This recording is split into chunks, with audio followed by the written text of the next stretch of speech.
to go through are going to talk about some of the specifics around what makes a high-quality multispectral sensor versus maybe an alternative. And our remote sensing scientists on staff compiled these, and they're kind of some of the points are a little bit over my head, but they're very scientifically oriented, and they're very focused on data quality relating to the camera.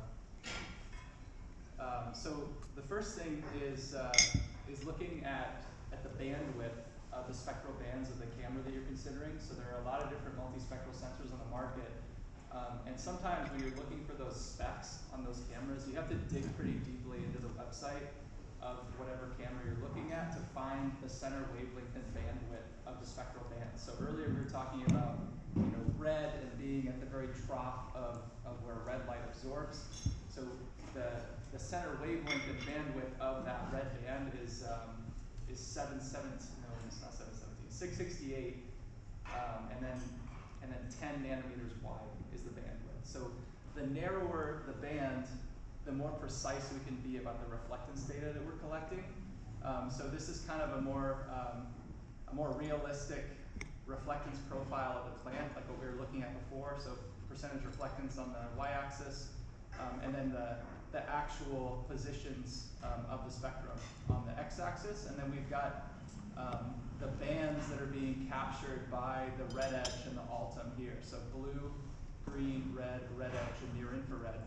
And what makes a professional grade, a narrow band sensor unique is that it's very precise on those spectral bands. So you might be capturing a band that's 10 nanometers wide for red, 10 nanometers wide for red edge. We can be very precise about the data that we're collecting. And it essentially just makes your indices and your composites, the data that you're analyzing, more accurate. And it's not polluted by light, by reflectance from other positions along the spectrum. So narrow bands are important. Bueno, acá hablamos sobre ancho de banda. Hemos visto que el espectro son nanómetros, ¿no? De cada banda, de 400 a 900, y vamos a sacar una pequeña fracción de cada lugar, que son los puntos de inflexión de los diferentes tipos de vegetación que queremos grabar. Bueno, entonces podemos agarrar un pedazo grande, pero ahí podemos tener solapamiento con otras bandas y no es tan preciso lo que medimos. Entonces nos interesa hacerlo bien fino. En este caso nosotros lo hacemos en un ancho de banda de 10 nanómetros, ¿vale? Sería más preciso hacerlo de 1 nanómetro, pero en ese caso son filtros muy gordos y entra poca luz y deteriora la calidad de la imagen. Entonces, para hacer índices, o sea, hemos visto el NDVI, que es un índice muy grosero en realidad por su sencillez que es, pero hay índices mucho más avanzados y complicados que requieren que las bandas sean de esta forma. Después pregúntame o mándame un mail y les mando un listado de unos 100 índices con la fórmula y para qué sirve. Entonces, en este caso tenemos la importancia de tener bandas angostas, estrechas, ¿sí? Entonces, para tener menos contaminación con los índices, poder hacer cálculos más exactas y obtener datos de calidad. And this is an example of very wide bands. So we're looking at narrow bands, which is what we're looking for, versus contrasting broad spectral bands. They're sensitive to wide regions of the spectrum. So we're not just, for example, we're not just looking at red, but we're probably looking at blue, yellow, green as well. That's contaminating that spectral band. The bands are not discrete. There's overlap in their sensitivity, causing band contamination, often results in redundancy, loss of contrast, and less accurate data. So you can see these bands, instead of being maybe 10 nanometers wide, they're probably more like 100 to 150 nanometers wide. So you're still able to get red, but it's an average of a very wide band, and that's typically what you're going to capture when you use a converted camera. So when you modify an RGB imager with a filter to get red and near infrared, you're going to get these very wide bands. And this is kind of like an example side by side of what you would see there. So you can see 20 nanometers, 20 nanometers, 10, 10, and 40 for the red edge in particular, and then a single lens imager is, you can see how it's capturing, you know, a lot of reflectance data, not just what you're interested in. And I'm just going to hit the next slide, and then you can. So the example we have here is just an example of the difference between kind of a pseudo NDVI map on a converted camera to the output of the red edge with the very narrow spectral bands. Go ahead. Does that have anything to do with your ability to calibrate the lenses, or kind of a converted filter? Is there any way to calibrate it? So if you're talking about radiometric calibration, that's more related to the accuracy of the pixels and how they actually relate to the true reflectance. So that has to do more with comparing data over time and knowing what the value is truly. But even if you didn't calibrate the data, you'd still see a difference, like you see in this example, where they look similar, but when you're looking for very small changes that are occurring, like we go back to that red spectral band, if that red reflectance changes slightly, our camera is going to pick that up. You may or may not pick it up with a very wide spectral band, like 150 to 200 nanometers wide. It's a big difference there in the bottom, in the middle of the screen. You see the diagonal. Right here? Yes. Yeah. Look at the other side. Yeah, It's completely different. exactly. And What about if you were just using an RGB, the red lens on that camera? Is it completely different than the red lens on a multispectral? so it's basically, and I don't know the details around the converted camera, maybe Eric can talk to that a little better than I can, but essentially what the filter is doing is you're capturing blue, green, and red with a normal camera, right? And put the filter in there, and it's basically blocking the stuff that it doesn't want, and then what you're left over is what you're going to be able Well, to I'm saying, without a filter, without Yeah. converted, I have an RGB. That red lens on it, is it comparable to the red lens on a multispectral? Are you saying? No, it'd be very wide, and you'd see blue, green, and red crossing over with each other. Thank you. All right, Eric, you can hit those 3 slides now. I can hit the 3 slides. Yeah. Okay. So, as you can see, otra vez. Bueno, tengan piedad, hago lo que puedo. Banda ancha. Estos sensores son sensibles a áreas amplias. Lo que ese señor estaba preguntando también, si una cámara normal RGB en general tiene bandas que son bastante más anchas, solapan entre ellos. Por eso si hacemos cálculos son como por ejemplo el índice verde o otros tipos de índices que podemos hacer, suelen ser valores más se sacan un poco los extremos, ¿no? Entonces un cultivo se termina viendo bastante más homogéneo utilizando este tipo de bandas, ¿no? De las cámaras convertidas. Entonces causa por contaminación, da resultados redundantes y pérdida de contraste y datos menos precisos, ¿no? Entonces típicamente lo que se ve ahora entre una cámara así y una cámara como las nuestras, se observa así, porque el ancho en vez de 10 nanómetros pueden ser 50, 60 o hasta más. Entonces va a agarrar siempre un poco del verde también, o del borde rojo hasta incluso, con lo cual la información resulta ser diferente y se ve reflejado así en la imagen, ¿no? Donde con una cámara convertida vemos que acá parece todo bastante homogéneo, mientras si hacemos el cálculo del índice más preciso, vamos a observar mucho mejor todas las diferencias que hay en un campo, ¿sí? Y además, si no te lo trae en reflectancias, acá vamos a tener cualquier valor y lo volamos mañana de vuelta, un día nublado, y vamos a tener otros valores, ¿sí? Y con estas cámaras, porque tienen sensor de luz y un panel de calibración, vamos siempre a tener los mismos valores independiente de las condiciones de luz ambiental.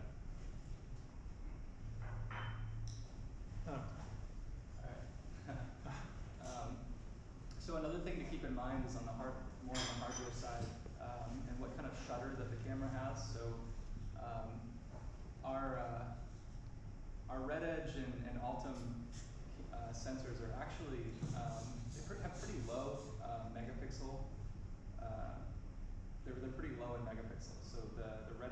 each imager is 1.2 megapixels, the Altum is 3.2. But what's important is that those imagers are global shutters, and that allows us to capture very clear data. So the global shutter is capturing the reflectance very quickly versus a rolling shutter it's still a very short period of time, but it's capturing an image over a longer period of time, and so you're more subject to the movement of the drone. Just general distortions are going to show up more prevalently in a rolling shutter versus a global shutter. So global shutter is what you want to look for, and also with the global shutter imagers, you can get away with fixed mounting. So I'd say probably 95% of our customers use fixed mounts for red edge. If you have a rolling shutter, you pretty much have to use a gimbal to stabilize the camera during flight. So it's a little more of an expense. Generally, a nice gimbal is $1,000 or so, and it's also just another thing that you have to worry about is getting the gimbal mounted. Bueno, acá vamos a ver en los próximos slides unas consideraciones que tener en cuenta a la hora de comprar un sensor, ¿no? Entonces, una cosa es el capturador, y nos interesa que sea un capturador global, porque captura todos los píxeles de una, ¿sí? Lo otro es el rolling shutter, que captura línea por línea, ¿sí? La mayoría de las cámaras capturan línea por línea. ¿Por qué? Pues porque si haces un video, por mucho que tengas un gimbal, siempre termina moviendo un poco, y si es línea por línea, súper rápido, ¿no? Nosotros lo vemos mucho más suave esa imagen y no vemos que se mueve o que vibre, ¿no? Entonces, pero para hacer mapas es todo lo contrario. Queremos que cada foto sea exactamente bien hecha, sin movimientos, porque un rolling shot es exagerado. Entonces, ni para topografía sirve y tampoco para hacer mapas de campos. Bueno, también permite que se pueda sacar la foto mucho más rápido, ¿sí? Entonces, una foto por segundo es una buena velocidad, y cuanto más rápido puedes sacar fotos, más bajo podemos volar o más rápido podemos volar. Y simplifica también la instalación, porque no necesitamos un gimbal. El software que utilizamos para hacer los mapas puede ser Pix4D, Archisoft, cualquier otro servicio online, Drone Deploy, pueden corregir diferentes ángulos entre las imágenes. Eso no es tanto el problema es que no estén borrosos, porque si están un poco borrosos o tienen ese rolling shutter, ese efecto que corren un poco los píxeles, va a generar artefactos en los mapas. Yeah, just flopping back between these two slides, you can see the difference between rolling shutter and global. So these would be images captured with a rolling shutter, the same image captured with a global shutter. So typically, when you see those propellers, like on an airplane, if you see an image of an airplane propeller where it's totally bent, that's generally because of a rolling shutter imager. Sí, bueno, acá lo que les decía, acá está el rolling shutter, donde está el efecto zigzagueo. Esta imagen está muy afectada, en general tampoco es tan grave, pero sí, saca más lento. It's a very cool fan. Yeah, it's a very cool fan. Y bueno, la cámara es susceptible al cabeceo, la rotación y la inclinación. Bueno, las imágenes borrosas dan menos puntos de anclaje a la hora de hacer un mosaico, o si está muy borroso directamente no sale, igual que agua, que tampoco sale. Y bueno, y en general presentan artefactos y mosaicos fallidos, ¿no? Entonces es súper importante volar bien, obviamente, con suficiente solape, altura, velocidad, condiciones, pero también es muy importante tener el equipo adecuado, ¿no? Entonces a veces a veces tanto trabajo para hacer un buen mapa, un vuelo, tienes que desplazarte, ir a un campo, volar, para que las cosas te salgan mal. La verdad no vale la pena ahorrarse ahí dinero en cuanto al equipo. Yeah, and another thing to consider is multispectral indices like NDVI, NDRE, chlorophyll map, etc. We can also create an RGB composite that's a good reference for looking at that the other indices indices and composites. It's always nice to have just a color image visual of what the field looks like and how that relates to the plant health indices. Bueno, siempre está bueno que tener también la cámara en RGB para inspeccionar el campo y también te habilita la transformación de tono, intensidad y saturación, ¿no? Entonces el índice verde se ve así, el contexto con RGB. Está la alternativa del CIR, ¿no? Donde vemos todo lo que es vegetación en rojo, que es como una mezcla de estas dos opciones. So the other thing is the bit depth of the data, the dynamic range of the data that's coming out of the camera. So our sensor is 12-bit. All the outputs of the Red Edge and the Altum are 12-bit data. And essentially that means that there are more possibilities for values. If you have 8-bit data or 4-bit data, you're looking at, for 8-bit it's 256 possible values.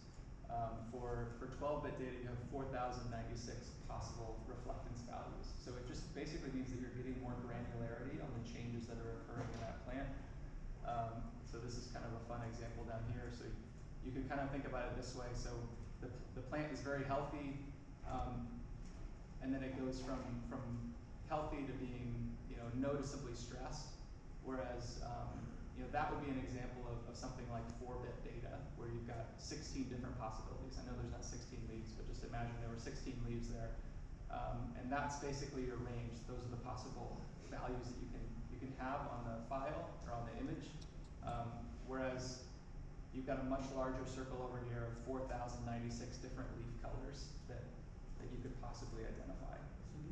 Yeah, it's higher bit depth. Bueno, yo lo tengo traducido de diferente manera como resolución radiométrica. Si hablamos de resolución, tenemos la resolución espacial, ¿no? Por ejemplo, podemos tener un píxel de 1 centímetro, 2 centímetros, o la relación con los megapíxeles.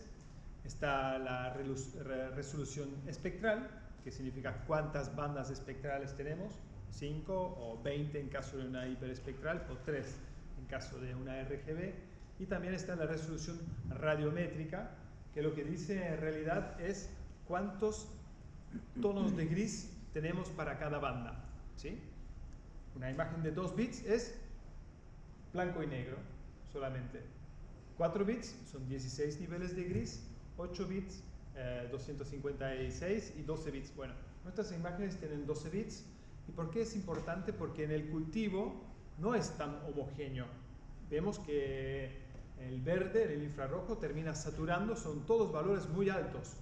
Y la diferencia entre malo y bueno a veces es muy poquito, ¿no? Entonces, para poder ver esas diferencias necesitamos mucha profundidad, mucha resolución radiométrica en este aspecto, ¿no? Si tuviéramos solo 8 bits, vamos a ver que el campo está todo perfecto, pero vamos a poder ajustar el histograma con 16 bits y ver diferentes intensidades de color. Bueno, ¿y cuál es acá la historia de las hojas? Es una alegoría, obviamente, que acá tenemos 6 hojas, entonces con menos bits vamos a tener solo 6 tonalidades, mientras que tenemos más bits vamos a tener mucho más diferencias entre lo que es bueno y malo, ¿sí? Y sobre todo vamos a ver la diferencia entre muy bueno y un poquito menos bueno, mientras acá vamos a tener todo dentro de la misma clase, sería, ¿sí?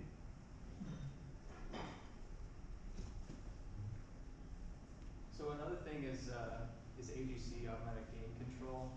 This is a topic that I'm not super comfortable on. Maybe Eric can talk about it in English and Spanish, but it's essentially, my understanding is, actually the golf course is a great example. If you're mapping a golf course, you're taking pictures of grass, and then you come up on a sand trap, and the sand trap's white. And so what the AGC is helpful for is that it's going to adjust the exposure so that you're not overexposing that sand and losing the other values. So if it was locked in one position for the exposure, then when you came into that sand pit, you'd lose the reflectance values.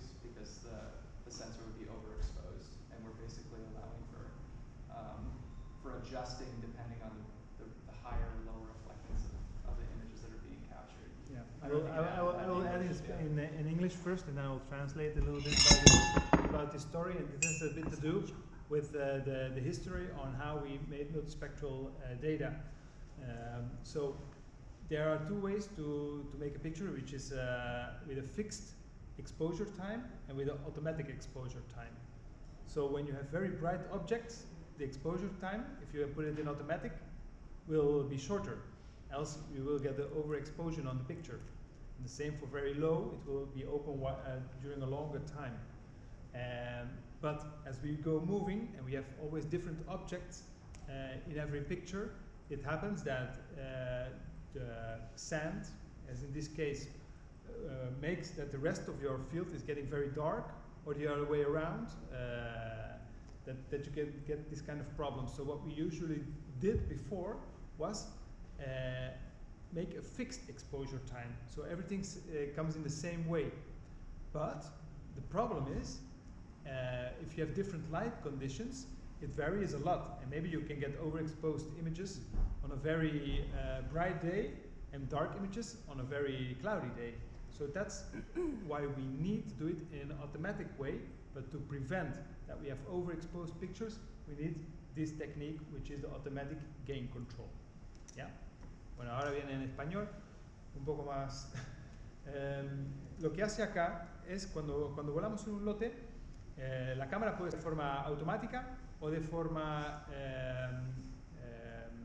firme, el tiempo de exposición. ¿Sí? Si hacemos el tiempo de exposición de forma automática y volamos sobre un objeto muy brillante, como lo que es un suelo desnudo o tierra, hace que el tiempo de exposición se achica, pero sale que el cultivo que está al lado va a salir muy oscuro.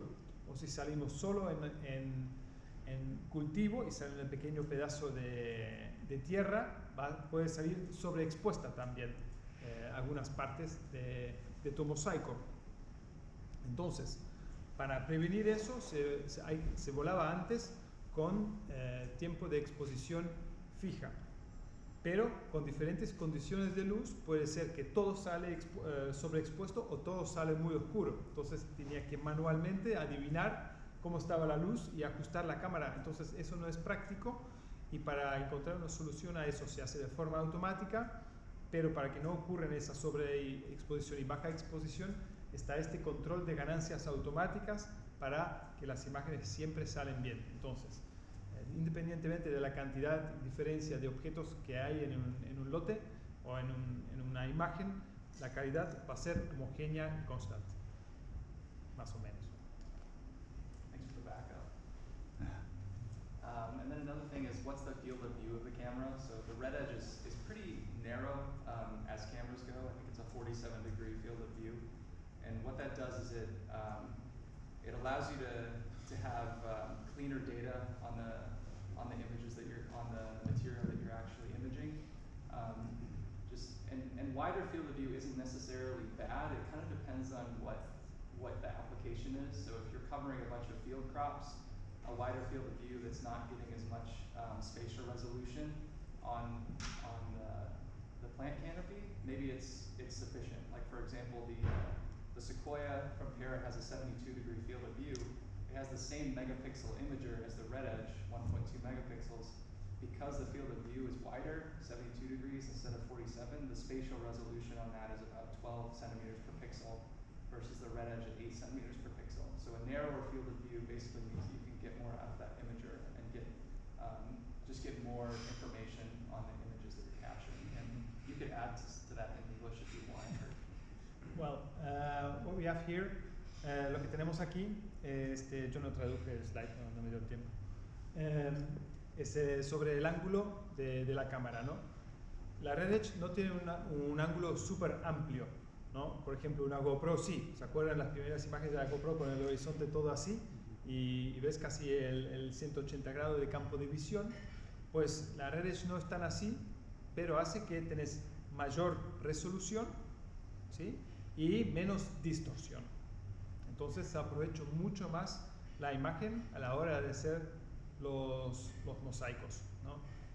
Si fuera una cámara normal, eso podría significar que tenemos que volar con menos solapamiento, ¿no? Pero al ser imágenes multiespectrales, sí que necesitamos tener ese solapamiento, y eso es por un tema que se llama VRDF, que a ver si me acuerdo no me acuerdo lo que significa.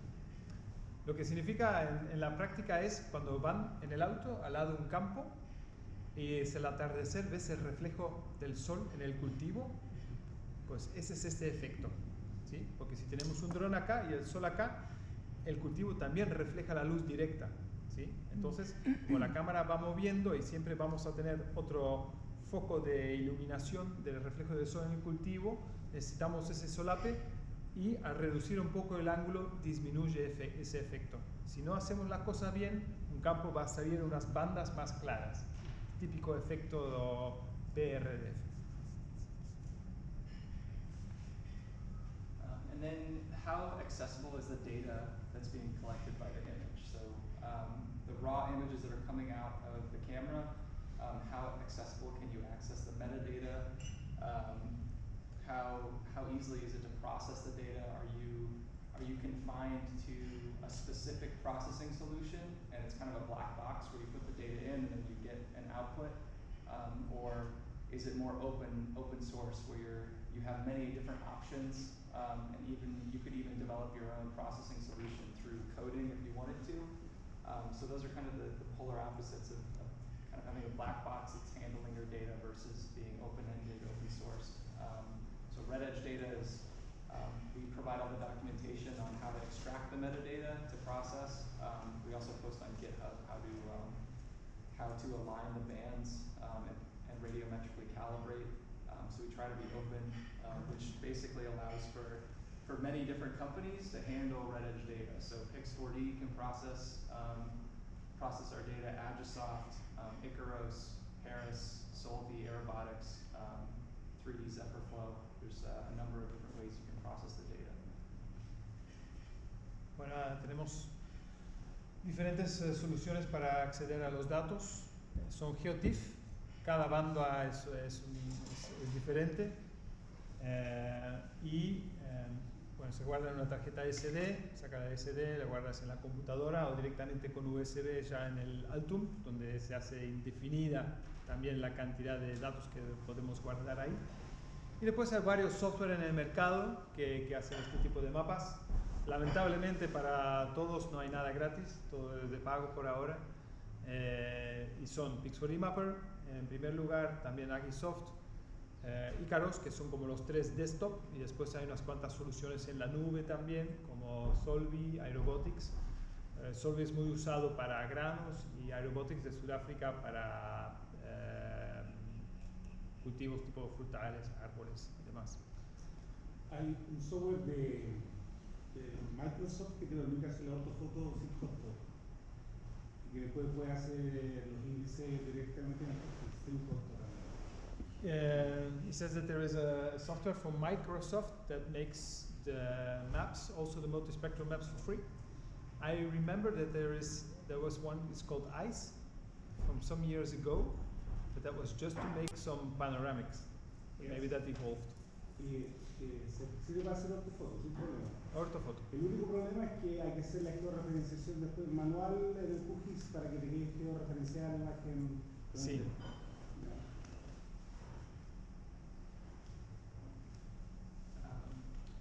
So we'll just spend a few minutes going through the specifics of the Red Edge MX and Altum. I don't want to get too product detailed, but because I think our time will be better spent looking at data sets this afternoon and being hands-on with data collection. But I think it's also important just to point out the differences between these two cameras since Altum was just released. So these are essentially the three sensors that you're going to be seeing coming from MicaSense over the next year, 2019. So this is a DLS2. This is a light sensor and a GPS receiver. So it's recording. It's mounted to the top of the drone. It's recording lighting conditions as they're changing across the field, and it's also getting GPS data and it's writing that into the metadata of each image that's captured. So this is compatible with both the Red Edge MX and the Altum sensor.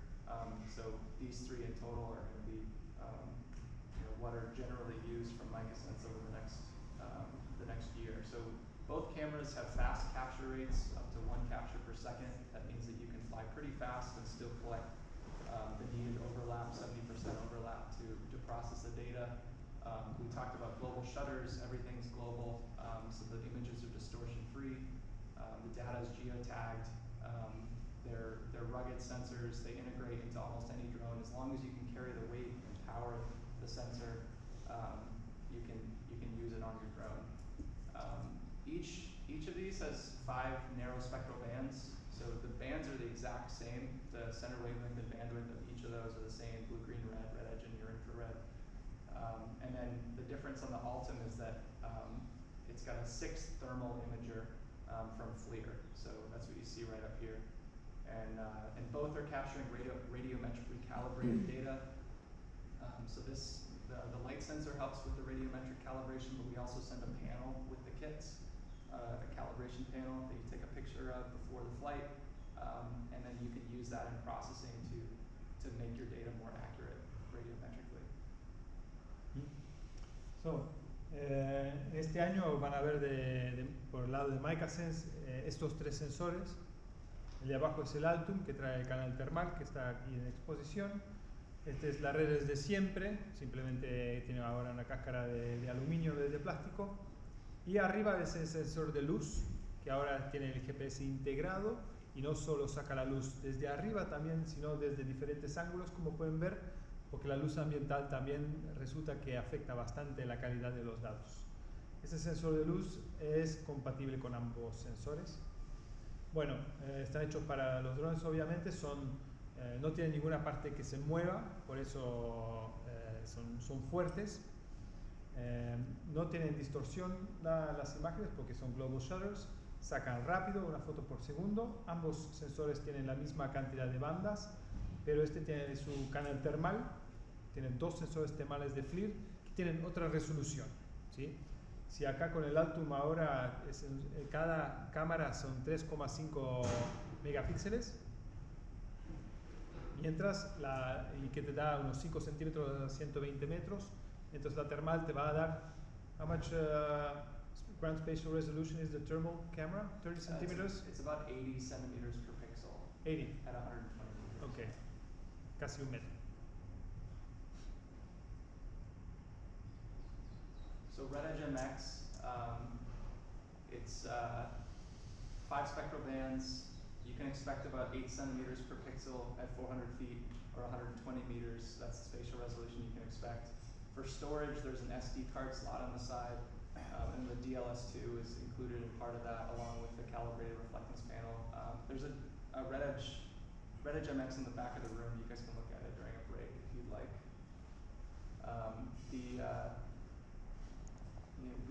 You can review size in your own time. The weight is about 231 grams, so as long as the drone can carry that, it should be fine. Power is between 4.2 volts and 15.8 volts. So if you want to use a battery pack, that's fine. Just make sure it has at least 1.8 amps and at least 4.2 volts, and it should power just fine. And then the resolution is 1.2 megapixel per imager. 1 hertz is the maximum capture rate. 32 gigabytes is the maximum storage size. Bueno, en cuanto a las especificaciones de la cámara, lo pueden mirar tranquilamente. Creo que está claro ya que tenemos 8 centímetros a 120 metros y que pesa 230 gramos, incluido el sensor de luz incidente, lógicamente. El tamaño va para cualquier dron. Me parece que un Mavic queda chico. Phantom 4 anda bien. La resolución es de 1,2 megapíxeles. En cuanto a la power, sí, consume 4,2 volt. Igual yo recomiendo siempre de poner más una batería de 7 volt con un BEC que lo convierte a 5, porque baja un poquito el voltaje y deja de andar la cámara si baja la batería. Entonces para prevenir eso, con un BEC siempre vas a mantenerlo constante hasta el final de la batería. I really like this slide. It kind of gets back to the reflectance profile of the plant canopy and how it actually relates to the real raw data that's coming out of the camera. So when I started at MicaSense, I was really surprised that the raw images looked like this, that they were just grayscale. For some reason I was expecting colors, but it kind of just reminds us that all we care about is reflectance.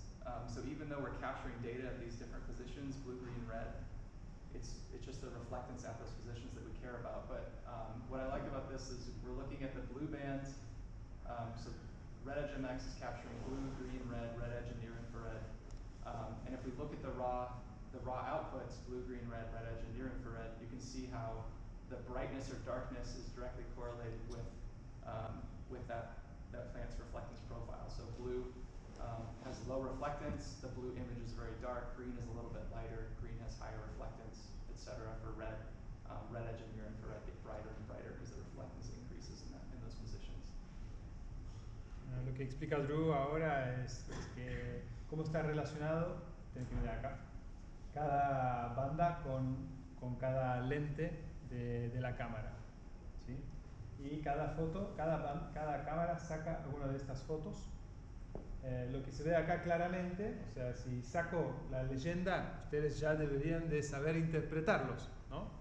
Todo lo que es cultivo va a tener los valores más altos en el NIR por el salto que da aquí y los valores más bajos en el rojo y el azul, ¿sí? Entonces, si ves que el segundo más alto en cultivo es red edge y el verde. Así un poco la correlación de las bandas, que definitivamente son reflectancias, valores, ¿no? No hay que esperar podemos darle cualquier color, en este caso es un rango de negro a blanco, nada más. And using those 5 spectral bands, this is just an example of all the different possible outputs that can be made using those 5 bands. And there are more beyond these. These are just the ones that are in Atlas that Eric's going to show you later with some real life data sets. But we covered RGB. Chlorophyll map is an index that is in Atlas it's just a clearer image of the chlorophyll content, more so than NDRE. There's some other layers like Weeds 1 and Weeds 2, which I think we're actually going to be releasing the details on how to create those weeds layers, which are basically composites that show you variability and differences in plant species. It's easier to differentiate plant species from each other. DSM, we talked about that. This is just a raw near infrared image that shows you brighter or darker areas depending on where the plants are healthy or stressed. Acá son diferentes productos. Primero hay que desmitificar un poquito también, porque lo que no está correlacionado en definitiva es el RGB, mapa de clorofila, índice verde, el modelo digital de la superficie, después chlorophyll map también, y después los 2 mapas de malezas que dice aquí. No es ningún índice tampoco, simplemente es una combinación de bandas donde resalta un poco mejor las diferencias de las especies, pero tampoco es nada específico. ¿Sí? Acá el mapa de clorofila te da valores que tienen relación con la cantidad de microgramos de clorofila por superficie de hoja, ¿no? Mientras el NDR dice lo mismo, pero en un número que no tiene nada que ver con eso de forma directa. And just for clarity, so Red Edge M is a camera that we've been manufacturing since 2017. The differences between Red Edge MX and Red Edge M, the camera itself is very slight, so the only difference is the housing. So we basically have put an aluminum housing on the camera for better heat dissipation and more durability, and just making it look a little bit more professional grade.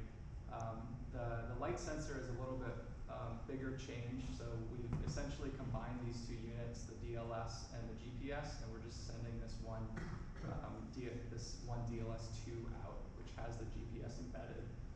It also has 12 light sensors instead of just 5, and all those light sensors are positioned at different angles, which helps us to better understand the position of the sun during the data collection. So the idea is to further enhance the radiometric calibration. Acá la diferencia entre la versión anterior y esta, el tamaño es el mismo, sobre todo la cáscara, que ahora pasa a ser aluminio para una mejor disipación del calor y bueno, estéticamente ver un poco más profesional. El gran cambio es acá cómo juntamos el GPS con el sensor de luz y que tiene que también puede tomar luz de diferentes ángulos para luz difusa y también determinar de dónde está el ángulo del sol para futuros mejoramientos en el procesamiento, futuras mejoras en el procesamiento de las cámaras, teniendo en cuenta el ángulo del sol también. Can that new light sensor and GPS be used with the old? It can, yeah. Yeah, so Same 3-pin type cable? I think we send a different cable along with, but we just added it to our accessories page, and I think we just got our first couple of DLS2 only sales yesterday. People are starting to do that.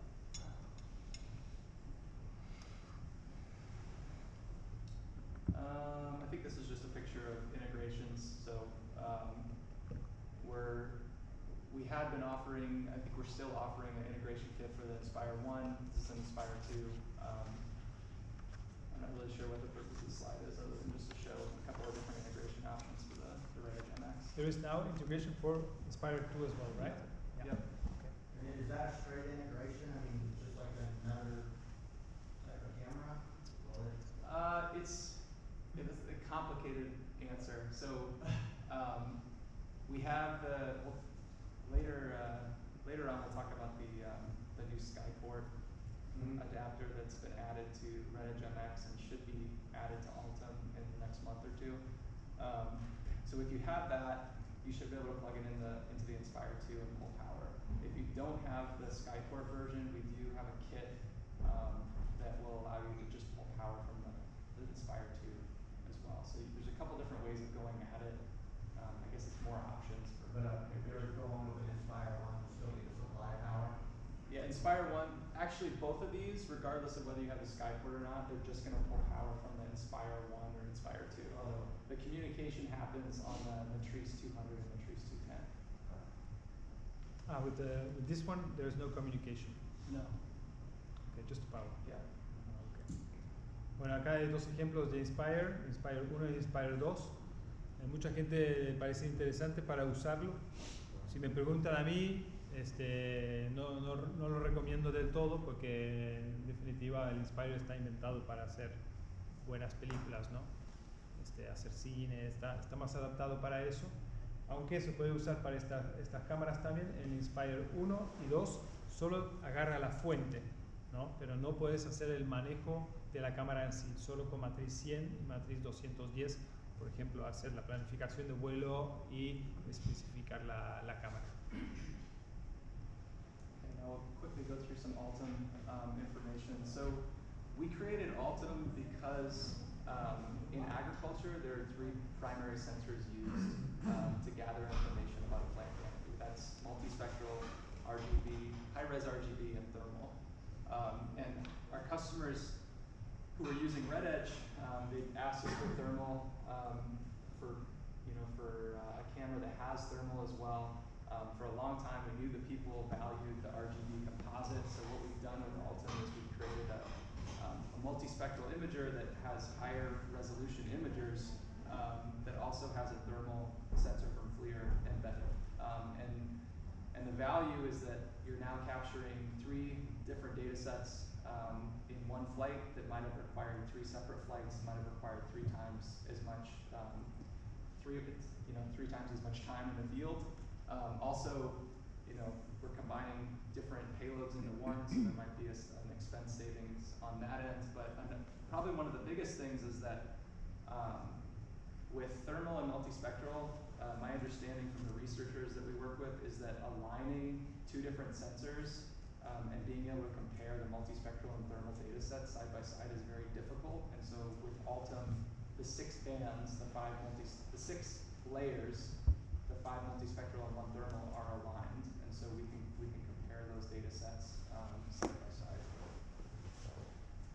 Bueno, el motivo por qué hicimos este sensor con el canal termal y también mejor resolución, porque hay 3 tipos de sensores: RGB alta resolución, la termal y la multiespectral. Bueno, y la gran complejidad es que si ponemos los dos sensores en el mismo dron, una termal multiespectral o hasta incluso alguna RGB, vamos a tener que hacer diferentes mosaicos y después tenemos que sobreponerlos. Y todo eso nunca funciona bien.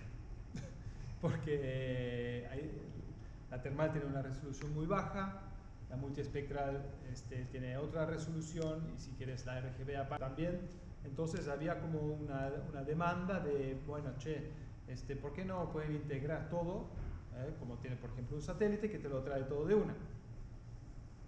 Entonces hicimos esta integración y el gran problema que se tuvo que vencer no era ponerle la cámara termal, sino que está perfectamente alineado con las otras bandas multiespectrales, aún así teniendo una diferente resolución, y ya para hacer un mapa es muy difícil hacerlo con una imagen termal.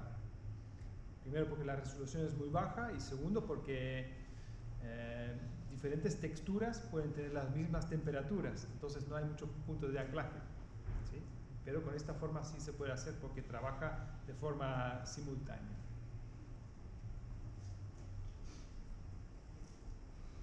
So you could expect about 5 centimeters per pixel GSD from 120 meters from Altum. It has a high capacity USB 3 drive, so we send 128 gigabyte flash drive with the camera as standard, but you could go up to a terabyte if you wanted to, so it's essentially limitless on the data. DLS2 is included. There's a thermal sensor, radiometric thermal sensor from FLIR. If we combine the blue, green, and red spectral bands, it's close to a 10 megapixel RGB composite. And the red X, Go ahead. the red X was 1.2. So yeah, 1.2 per imager. Altum is 3.2 per imager. But for your RGB. RGB, we combine those three, so it's 9.6 for an RGB composite. Okay, but on the red edge, it would be 1.2 times. It would be 3.6. Okay. Yeah. Thank you. Yep. It's a little heavier, about 407 grams, so that's going to limit the drones that you use. You're not going to be flying this on a Phantom 4, unfortunately. It's probably going to be Inspire 2 or Matrice 100 or 200 or something like the Winter one. Let's see. Yeah, so I think that's pretty much it for the specs on the Altum. Bueno, aquí tenemos acá las especificaciones de la cámara. Tenemos 5 centímetros, ¿no? Y también, ¿qué significa 5 centímetros? Es porque tenemos 3,5 megapíxeles por banda, que hace un total, o sea, multiplicarlo por 5, tenemos casi 10 megapíxeles, ¿no? Entonces, acá tenés que saber también un poco cómo funciona una cámara RGB. Una cámara de 12 megapíxeles, por ejemplo, en realidad son 4 para el rojo, 4 para el verde y 4 para el azul, ¿sí? Porque están todos tan cerca que lo vemos como una cosa. Entonces, al evaluar la cantidad de píxeles hay que verlo así, ¿no? El total de todas las cámaras. Entonces, es casi lo mismo que una cámara de 12 megapíxeles RGB en cuanto a resolución, teniendo más bandas, obviamente. También tiene acá un puerto USB, entonces lo puedes conectar a una llave USB, una memoria de 500 gigabytes, así que en realidad datos ilimitados. Yo lo veo interesante porque no solo es para drones esta cámara. Yo una vez estuve en Santa Cruz justamente para volar un campo de 12.000 hectáreas. Eso no se hace con un dron, lógicamente, y se hace con un avión de verdad, y volás 2-3 horas y no vas a tener problemas con la memoria, ¿sí?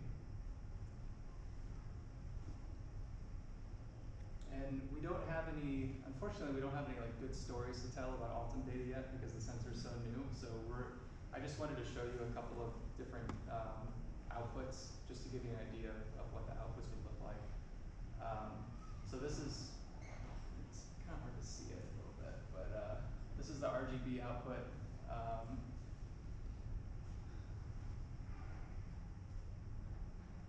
This is the digital surface model. So because we're using higher resolution imagers, the digital surface model is going to be much more granular than what you get from the RGB.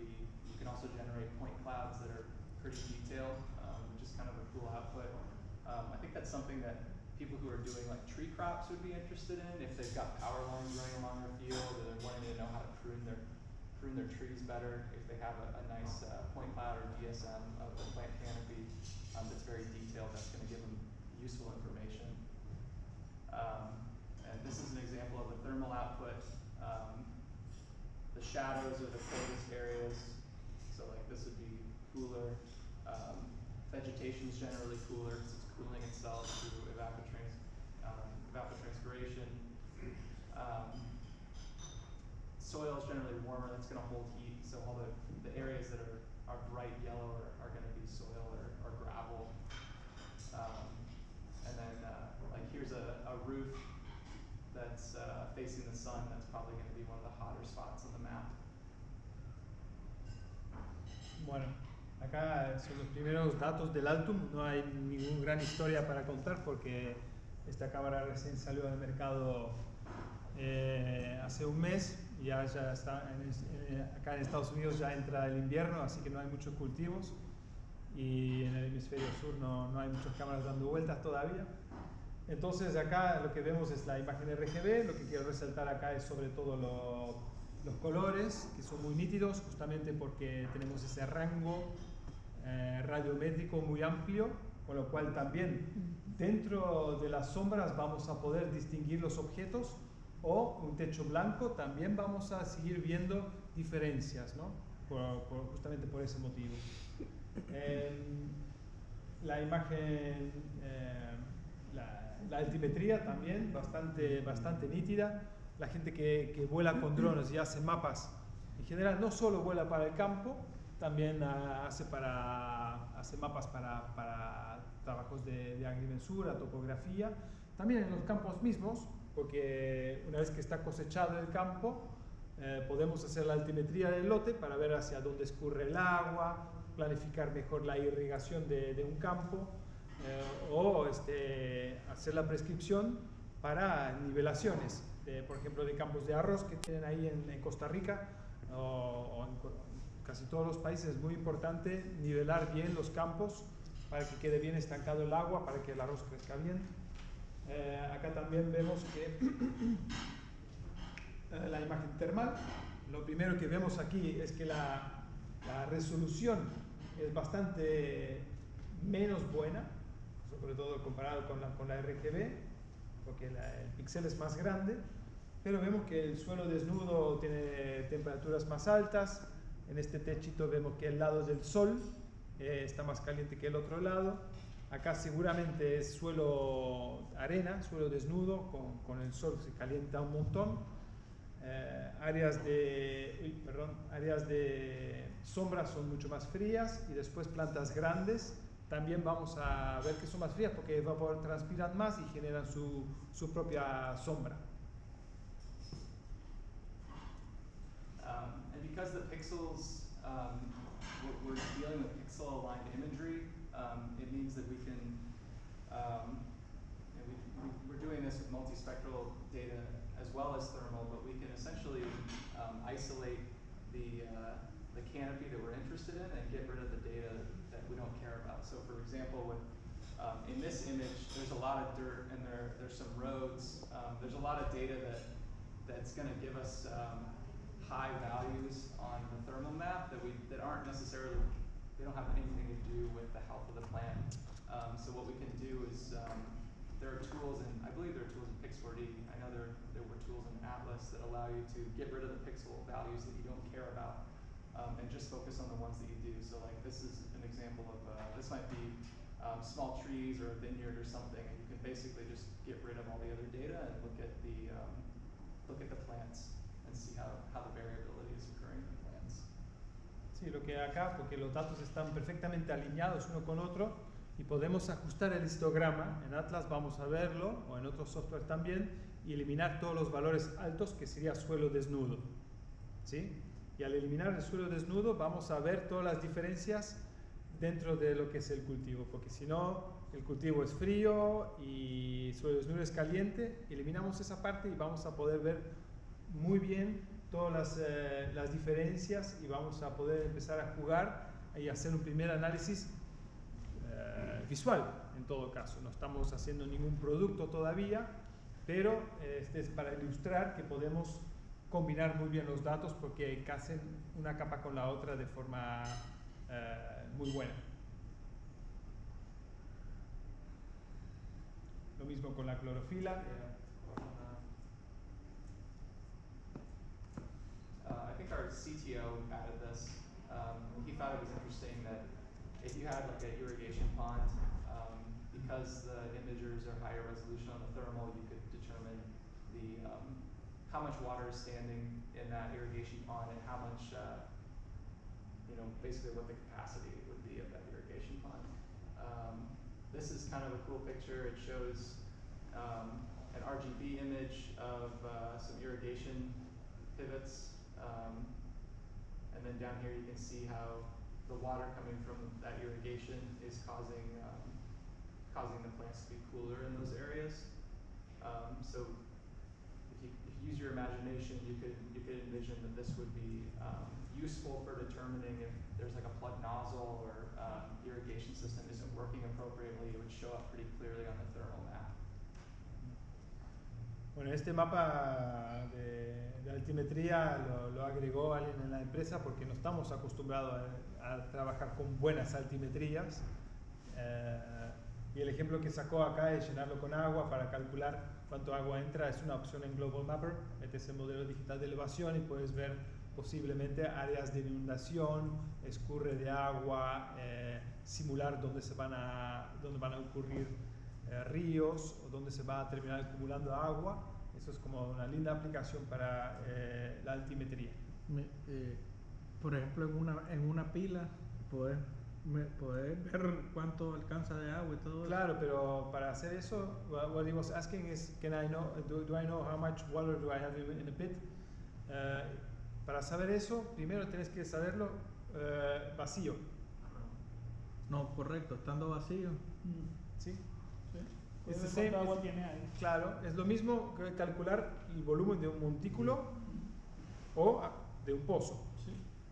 Se calcula de esta forma. Y acá tenemos otra imagen termal para validar el riego. Evidentemente lo que vemos acá es el riego va avanzando de arriba hacia abajo, ¿no? Acá todavía no pasó y el cultivo está más caliente, y acá es donde ya pasó, donde se ve que la temperatura es diferente, y esperamos coleccionar mucho más datos para tener más ejemplos. Sí, lo que dijo él también es interesante, que puedes diagnosticar problemas de riego, que tengas boquillas tapadas. Totalmente, totalmente. Hay tantas cosas por descubrir aquí, porque no hay satélites que tienen buena resolución en el termal, ni fotografía aérea de forma seguida, ¿sí?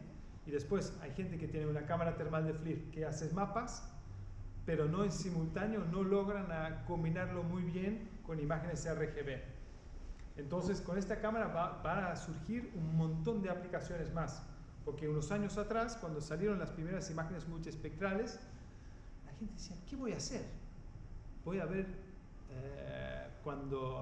antes de cosechar, voy a estimar el rendimiento, y el resto del año lo tengo acá guardado el dron con la cámara multiespectral y le saco de vuelta el año que viene.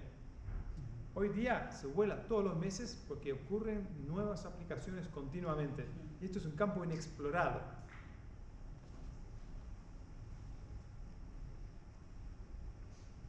And this is just more, this is a very similar example to the last slide where we're looking at the RGB. Here we're looking at what I think are irrigation pivots down here, and the darker areas would relate to more application of water. The lighter areas would be hotter spots that might not have as much water. Sí, acá vamos a ver diferentes temperaturas. Yo no sé si Drew dice que son pivotes de riego, no estoy muy de acuerdo, no creo, la verdad no sé qué es.